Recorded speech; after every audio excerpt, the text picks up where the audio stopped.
Hello friends, कैसे हैं आप लोग। उम्मीद है आप लोग अच्छे होंगे।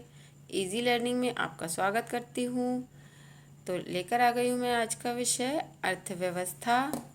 अर्थशास्त्र का बहुत ही महत्वपूर्ण विषय है, बहुत ही ज़रूरी और इम्पॉर्टेंट है ये, या ये समझ लीजिए कि संपूर्ण अर्थशास्त्र अर्थव्यवस्था के इर्द गिर्द घूमता है। अर्थव्यवस्था का अध्ययन करेंगे आज हम। अर्थव्यवस्था क्या है, किस किस प्रकार की अर्थव्यवस्था पाई जाती है, क्या क्या इसके प्रकार हैं, और इसके और भी प्रकार देखेंगे। तो वीडियो को स्किप मत कीजिए, पूरा देखिएगा। चलिए स्टार्ट करते हैं। तो पहले देख लेते हैं कि अर्थव्यवस्था क्या है। अर्थ और व्यवस्था, अगर हम इसका संधि विच्छेद करेंगे तो अर्थ प्लस व्यवस्था। अब अर्थ क्या है? अर्थ के अंतर्गत आपको मालूम है, मैं आपको पहले भी बता चुकी हूँ जब मैंने अर्थशास्त्र का आपको मीनिंग बताया था। अर्थ के अंतर्गत धन आ जाता है। धन में केवल सोना चांदी नहीं, धन में रुपया पैसा, सोना चांदी, रुपया पैसा, हुंडिया, बिल, क्रेडिट कार्ड, मुद्राएं, सभी कुछ आ जाता है। और इन सब की व्यवस्था जो है वो अर्थव्यवस्था है। ठीक है, अर्थ प्लस व्यवस्था, इन सब की व्यवस्था। यानी कि ये तो नाम से स्पष्ट हो गया कि अर्थव्यवस्था क्या है, लेकिन इतना ही छोटा अर्थ नहीं है। अर्थव्यवस्था जो है वो अपने आप में बहुत व्यापक है। ठीक, बहुत ही विशाल इसका अर्थ है, और विस्तृत रूप में इसको समझा जाता है अर्थव्यवस्था को। किस तरह से कि एक देश में या एक राज्य में या एक क्षेत्र में जितनी भी वस्तुओं और सेवाओं का उत्पादन होता है, उनका उपभोग होता है, विनिमय होता है, वितरण होता है, सभी कुछ अर्थव्यवस्था के अंतर्गत आ जाता है। जितने भी उस क्षेत्र में या देश में या राज्य में उपलब्ध संसाधन होते हैं, उनका उपयोग अर्थव्यवस्था के अंतर्गत होता है। राजस्व भी इसी के अंतर्गत आ जाता है। किस प्रकार से कुशल तरीके से उन सब चीज़ों का नियोजन किया जाता है, आर्थिक नीतियों का नियोजन किया जाता है, वो सब अर्थव्यवस्था के अंतर्गत आता है।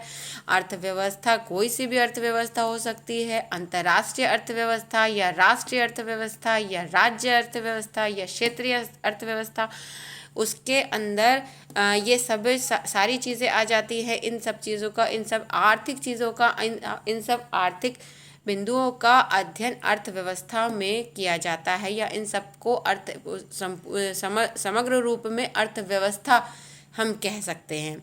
ठीक, अब अर्थव्यवस्था कितनी तरह की होती है ये देख लेते हैं।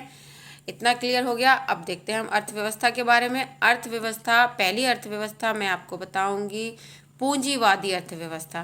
ठीक, पूंजीवादी अर्थव्यवस्था में क्या होता है कि अर्थव्यवस्था, जैसे मैंने आपको बताया, तो पूंजीवादी अर्थव्यवस्था में जो उद्योग है या उत्पादन है, और उस वस्तुओं सेवाओं का उत्पादन है, वो निजी क्षेत्र के अंतर्गत होता है। ठीक, निजी हाथों में होता है, प्राइवेट सेक्टर्स कार्यरत होते हैं।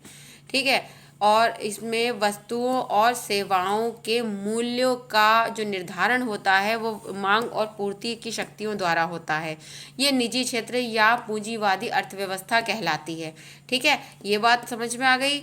नेक्स्ट है समाजवादी अर्थव्यवस्था। दूसरी समाजवादी अर्थव्यवस्था होती है। जिस तरह से पूंजीवादी अर्थव्यवस्था, प्राइवेट सेक्टर्स, मैंने आपको बताया कि बाजार में मांग और पूर्ति की शक्तियों द्वारा मूल्य का निर्धारण होता है, और जो देश के पूंजीपति लोग होते हैं उनके हाथों में निजी क्षेत्रों में उद्योग वगैरह सब कुछ होते हैं। लेकिन समाजवादी अर्थव्यवस्था में ऐसा नहीं होता है। समाजवादी अर्थव्यवस्था में जो वस्तु और सेवाओं का उत्पादन है, उपभोग है, वितरण है, ये सब समाज के कल्याण के लिए होता है, लेकिन सरकार के हाथों में होता है। ठीक, सरकार ये निर्धारित करती है कि वस्तुओं का मूल्य क्या होगा, किस तरह से उनका वितरण होगा, किस तरह से उत्पादन होगा, किस तरह से उत्पादन के साधनों को यूज़ करना है समाज के कल्याण के लिए, किस तरह से वितरण करना है। ये सब कुछ समाजवादी अर्थव्यवस्था के अंतर्गत आता है। ठीक है, पूंजीवादी अर्थव्यवस्था समझ में आ गया, समाजवादी अर्थव्यवस्था समझ में आ गया। नेक्स्ट है मिश्रित अर्थव्यवस्था। मिश्रित अर्थव्यवस्था में पूंजीवादी अर्थव्यवस्था और समाजवादी अर्थव्यवस्था दोनों के गुण पाए जाते हैं। ठीक, दोनों के गुण पाए जाते हैं, यानी वह क्षेत्र या वह स्थिति जिसमें निजी क्षेत्र भी कार्यरत होता है और जो है सरकारी क्षेत्र भी कार्यरत होता है, उसको मिश्रित अर्थव्यवस्था कहते हैं। कि मतलब ऐसी स्थिति होती है कि कुछ क्षेत्र जो है वो निजी हैं, कुछ क्षेत्र जो है वो सरकारी हैं। तो इस तरह की मिश्रित अर्थव्यवस्था जो है कुछ देशों में पूंजीवादी अर्थव्यवस्था पाई जाती है पूर्ण रूप से, कुछ देशों में पूर्ण रूप से समाजवादी अर्थव्यवस्था पाई जाती है। भारत में मिश्रित अर्थव्यवस्था देखने को मिलती है, यानी कुछ क्षेत्र जो है उसमें निजी स्वामित्व होता है और कुछ क्षेत्रों में सरकारी स्वामित्व होता है। अर्थव्यवस्था समझ में आ गई, पूंजीवाद, समाजवाद और मिश्रित अर्थव्यवस्था। ठीक है, ये 3 बिंदु जो होते हैं ये मुख्य बिंदु हैं अर्थव्यवस्था के। 3 पॉइंट हैं, 3 तरह की अर्थव्यवस्था पाई जाती है, हमें देखने को मिलती है।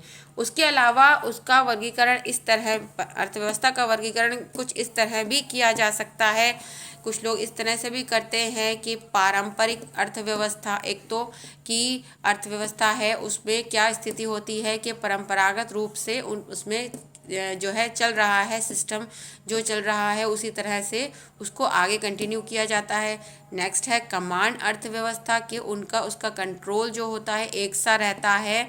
और नेक्स्ट होता है बाजार अर्थव्यवस्था, बाजार में किस तरह की कंडीशन चल रही है, मांग और पूर्ति की शक्तियाँ कार्यरत होती हैं। खुली अर्थव्यवस्था जो होती है वो व्यापार, उस खुली अर्थव्यवस्था में व्यापार जो होता है वो देश विदेश के साथ होता है। अगर राज्य स्तर की बात करें तो अंतर्राज्यीय व्यापार होता है, उसमें इसे खुली अर्थव्यवस्था कहा जाता है। और बंद अर्थव्यवस्था क्या होती है? बंद अर्थव्यवस्था में व्यापार या वस्तुओं सेवाओं का जो भी उत्पादन होता है वो सीमित क्षेत्र में होता है, उसी राज्य में या उसी देश में होता है। वो अपने राज्य में ही वस्तु और सेवाओं का उत्पादन करते हैं, उपभोग करते हैं, वितरण करते हैं, मतलब उसको दूसरे देशों या दूसरे राज्य के साथ शेयर नहीं करते हैं। वो ना आयात होता है ना निर्यात होता है, उसे बंद अर्थव्यवस्था कहा जाता है। तो ये समझ में आ गया टॉपिक। ये जितना नॉर्मली पूंजीवाद, समाजवाद और मिश्रित अर्थव्यवस्था एग्ज़ाम में आता है और इम्पॉर्टेंट है, उतना इन सब का महत्व थोड़ा कम है। इसलिए मेन यही है पूंजीवाद और समाजवाद और मिश्रित अर्थव्यवस्था। आई होप आप लोगों को समझ में आ गया होगा। इम्पॉर्टेंट टॉपिक है अर्थशास्त्र के बाद, अर्थशास्त्र का ये अर्थव्यवस्था इम्पॉर्टेंट विषय है जो मैंने आपको बताया। अगर आप लोगों को समझ में आया हो, मेरी वीडियो अच्छी लगी हो तो प्लीज़ मुझे लाइक कीजिए, मेरे वीडियो को शेयर कीजिए, चैनल को सब्सक्राइब कीजिए। आगे आने वाली वीडियोस में इसके आगे मैं आपको बताऊंगी, मेरे साथ बने रहिए विथ इजी लर्निंग। ओके।